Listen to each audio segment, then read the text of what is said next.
¿Qué busca el presidente de Estados Unidos, Donald Trump, con el acuerdo de paz entre israelíes y palestinos? A priori, un acuerdo de paz aparece como esperanzador, pero si este pacto no incluye justicia, soberanía, reconstrucción, ¿puede hablarse de paz? Bienvenidos, bienvenidas. Esto es Enfoque con Alejandra Patrone. Hoy junto al historiador argentino Martín Martinelli. Él es doctor en Ciencias Sociales y Humanas. También es escritor. Su última publicación se denomina Geopolítica del genocidio en Gaza. ¿Qué busca Trump en Medio Oriente? ¿A qué se debe esta jugada en el tablero geopolítico? ¿Ustedes qué piensan? Suscríbanse a Enfoque y dejen su mensaje que los leemos. Hacemos el contacto ahora con Argentina. Allí se encuentra nuestro entrevistado. Enfoque. Geopolítica, investigación, relaciones internacionales. Enfoque. Una mirada profunda y decolonial a los hechos más importantes de nuestra historia. Martín, ¿cómo estás? Bienvenido a Enfoque. Es un gusto recibirte. Es un gusto también para mí, Alejandra, con vos y con los oyentes. ¿Cómo evaluás este acuerdo de paz, así lo llamó el presidente de Estados Unidos, firmado recientemente en Egipto? Bueno, lo primero que hay que considerar es que propone la paz,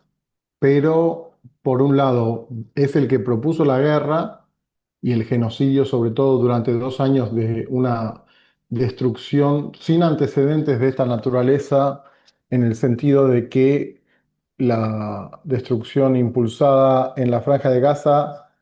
fue el equivalente a 13 bombas de Hiroshima en el sentido de las miles de toneladas de bombardeo que infringieron sobre los pobladores palestinos gazatíes. Y en ese sentido hay que ver hasta qué punto esta paz es retórica y al mismo tiempo hasta qué punto los hacedores de esta guerra, que son Estados Unidos y en segundo lugar pongo a Israel, son los que proponen y promulgan una supuesta paz, cuando lo que vienen proponiendo en la región es lo que yo llamo una guerra global híbrida y situada, en el sentido de que es híbrida porque va a tratar de imponer, por un lado, sanciones económicas sobre los diferentes países considerados enemigos. Además de eso, intentos de cambio de gobierno y un desarrollo de una serie de guerras e invasiones que han destruido países y generado millones de refugiados, heridos y también muertos. Entonces, cuesta creer que desde ese mismo enfoque va a haber una dinámica que sea pacífica cuando esta zona trata en esa zona trata de establecerse un caos controlado, le llamo yo, y trata de esa manera tratar de tener la palanca con la cual dominar las grandes reservas petrolíferas y gasíferas que hay, pero al mismo tiempo también controlar a las poblaciones y controlar las rutas geoestratégicas.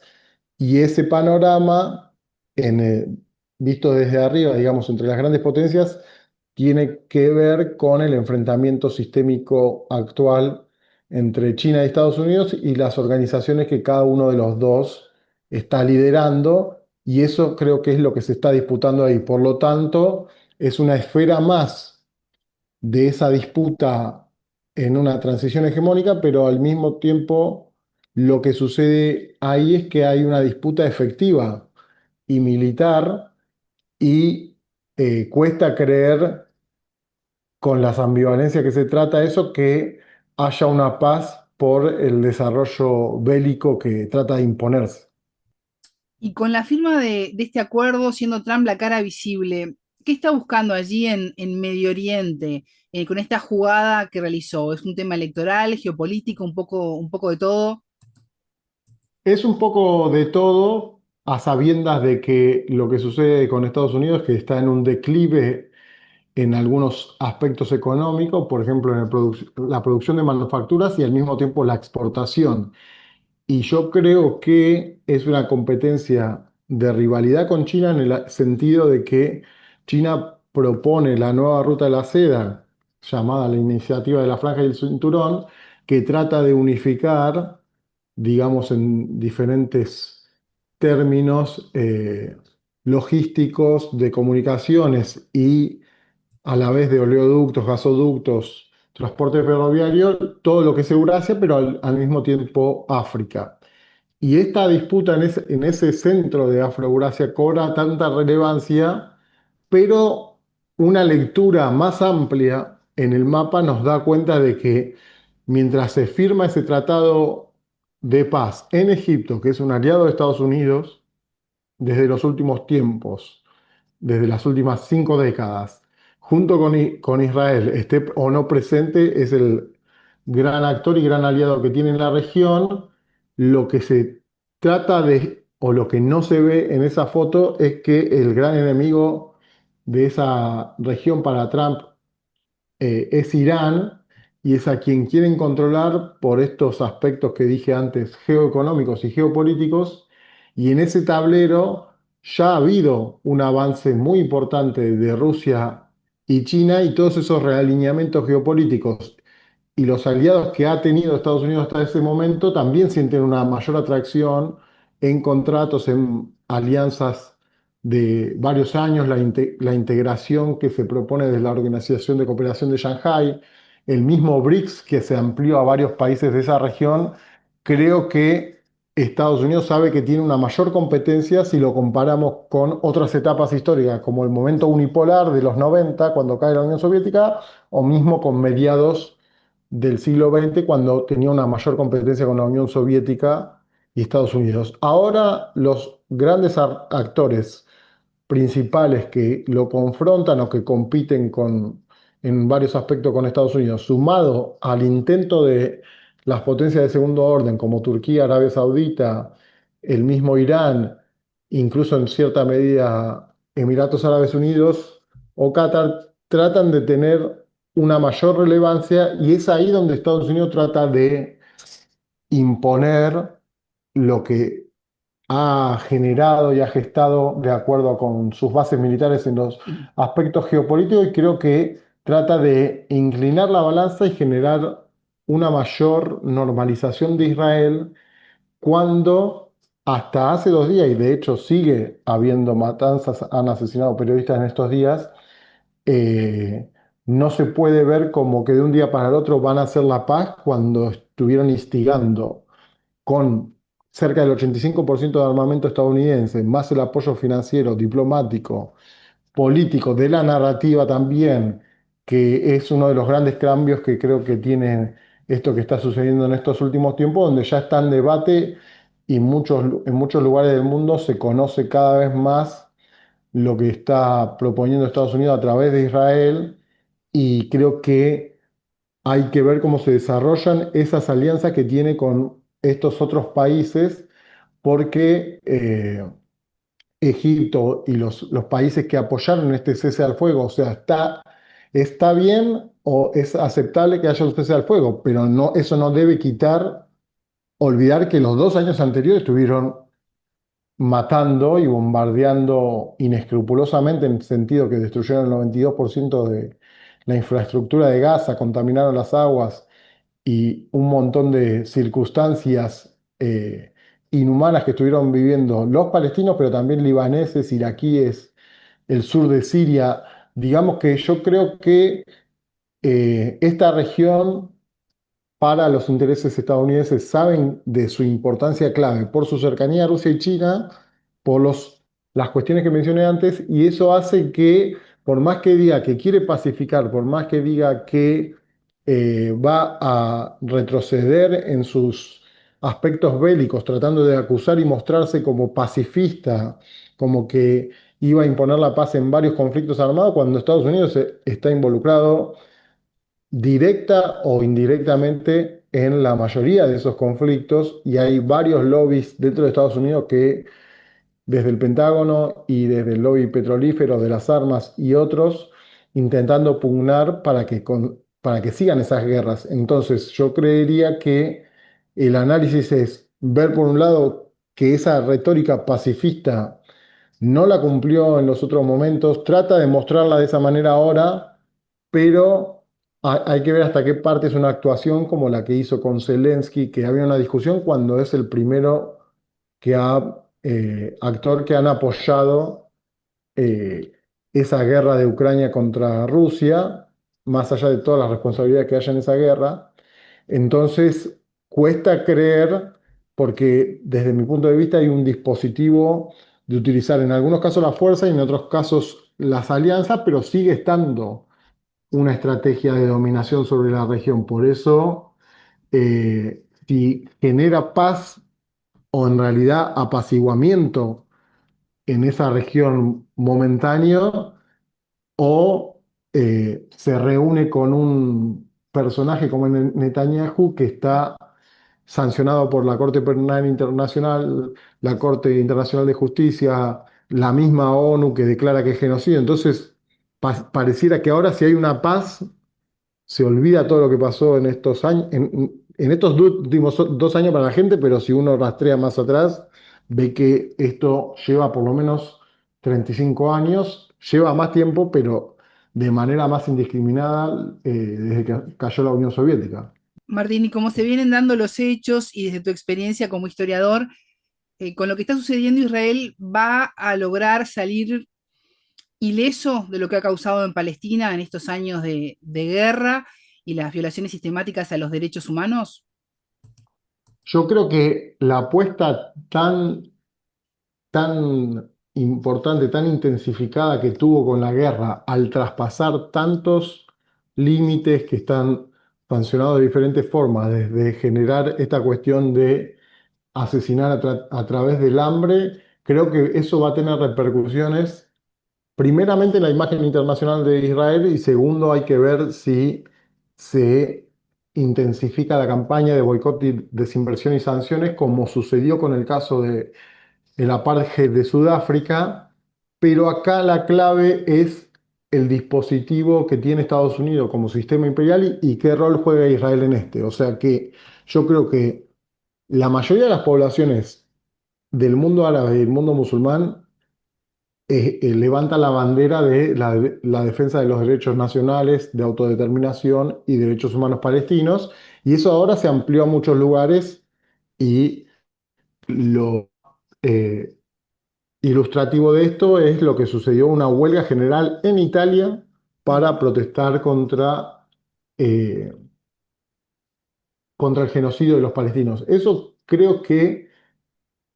lleva a contrastar la imagen que trata de generar Israel de una narrativa tratando de inculpar a los otros de lo que Israel hace, que trata de justificar con argumentos de que sería una defensa de lo que están haciendo, cuando en realidad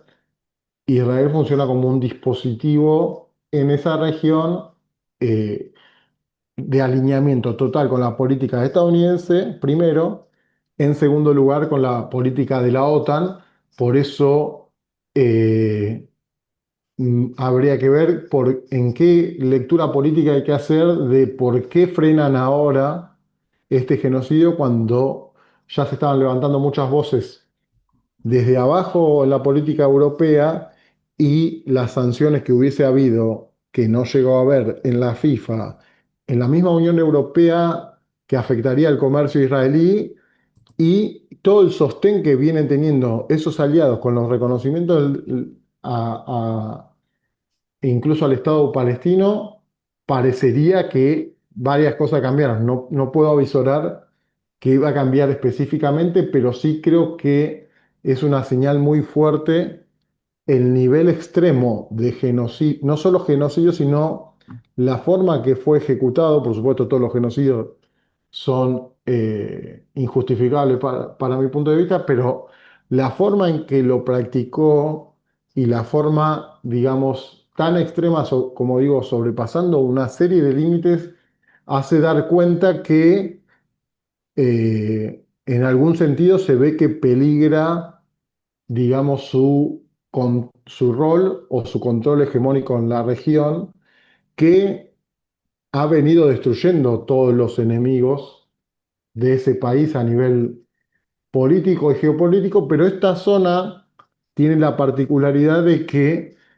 tiene conexiones con todo el resto de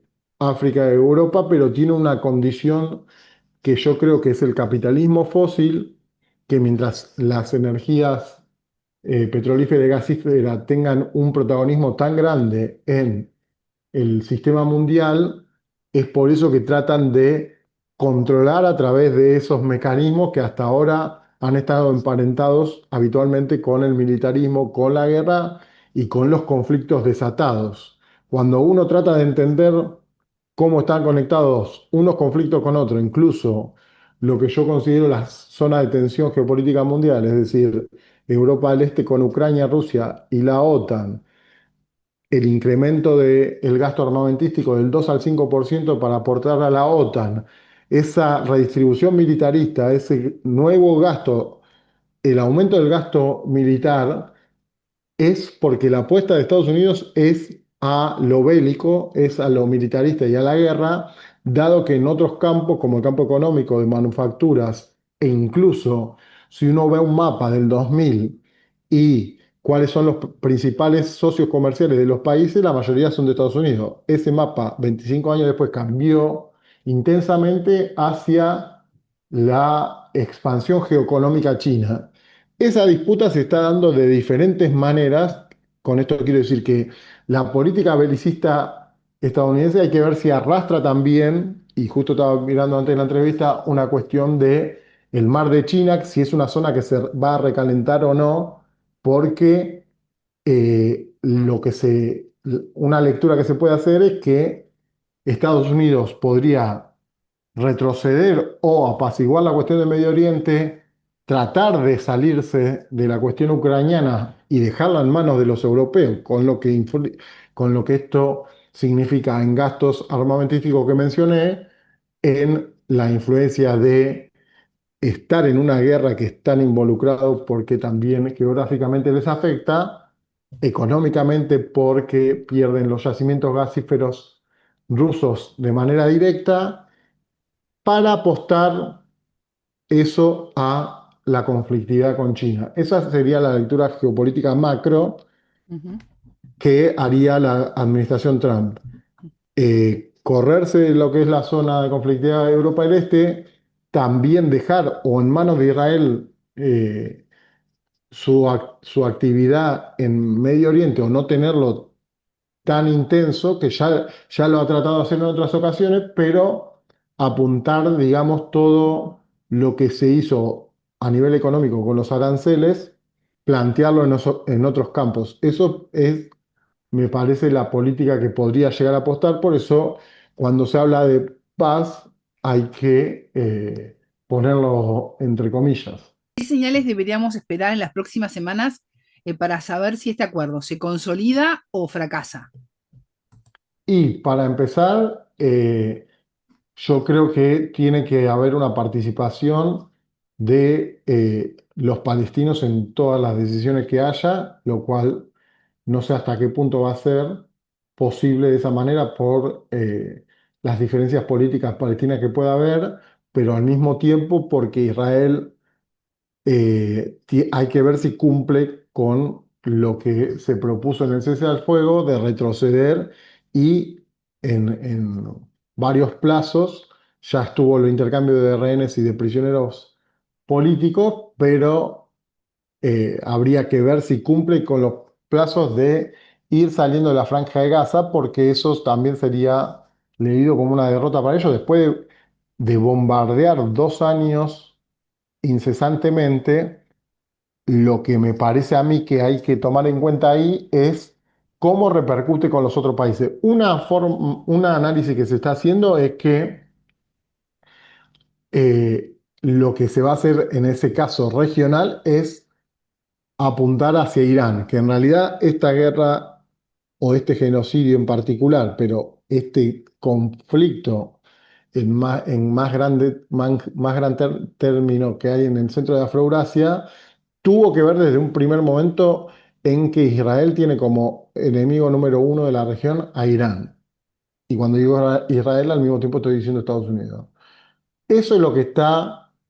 la tensión que está constante. Lo que es Irán con cualquier aliado de la región que pueda tener y cualquier resistencia a lo que quiere implantar en la región el eje anglosajón en primer lugar, con Israel como actor directamente vinculado a la región. Por eso yo creo que ahí va a ser clave cómo se desarrollen las otras aristas de la cuestión, que son el sur del Líbano con Hezbollah, el sur de Siria y qué pase con Siria,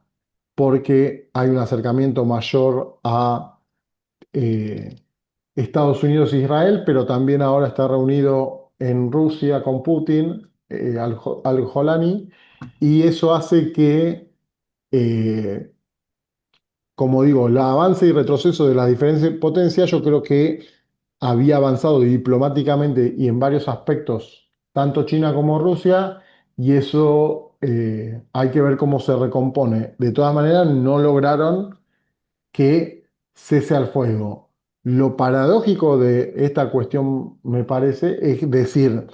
que Trump está haciendo la paz cuando fue parte de todo lo que estuvo instigando la guerra, por lo cual en ese sentido digo que es una forma retórica de decir estamos instaurando una paz. No, si estabas instaurando la guerra, lo que está haciendo está pausando eso